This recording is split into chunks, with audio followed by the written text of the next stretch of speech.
اب اس کے ساتھ ہی ناظرین آگے بڑھتے ہوئے آپ کو بتائیں کہ رزاق شہید پریس کلب راجو گروپ چونیا کی جانب سے 2022-23 الیکشن حلف برداری کی تقریب کا انعقاد کیا گیا۔ اسی حوالے سے مزید بتا رہے ہیں ہمارے نمائندے عرفان اشرف آگاہ کیجیے گا اس حوالے سے۔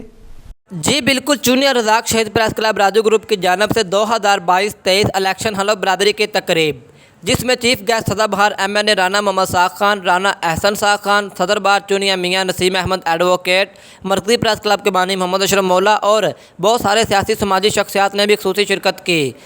صدر بہار MNA رانا محمد ساق خان نے تقریب سے خطاب کرتے ہوئے کہا کہ صحافی معاشرے کی آنکھ اور کان ہیں۔ راجو میڈیا گروپ کو چونیا تحصیل کے مثبت صحافیوں کو اکٹھا کرنے پر خراج تحسین پیش کرتا ہوں اور پاکستان مسلم لیگ نواز گروپ چونیا تحصیل پریس کلب کے لیے 1 کنال جگہ اور 10 لاکھ روپے کا اعلان کرتا ہوں، جہاں پر تحصیل چونیا کے تمام صحافی اپنی اپنی ذمہ داریاں نبھا سکیں گے، جو تمام پریس کلبوں کا مشترکہ پریس کلب ہوگا۔ رانا محمد ساق خان نے ڈاکٹر سیف اللہ قصوری کو پرنٹ میڈیا کے صدر، سینئر وائس چیئرمین محمد ظفر اقبال اور الیکٹرون میڈیا کے صدر فیاض شاہد کو مبارکباد دی اور کہا سابقہ دور میں بے شمار ترقی یافتہ کام کروائے اور اب اللہ کی مدد سے چونیا میں یونیورسٹی اور پتوں کی سے کنگن پور تک ڈبل سڑک بھی بنے گی۔ جی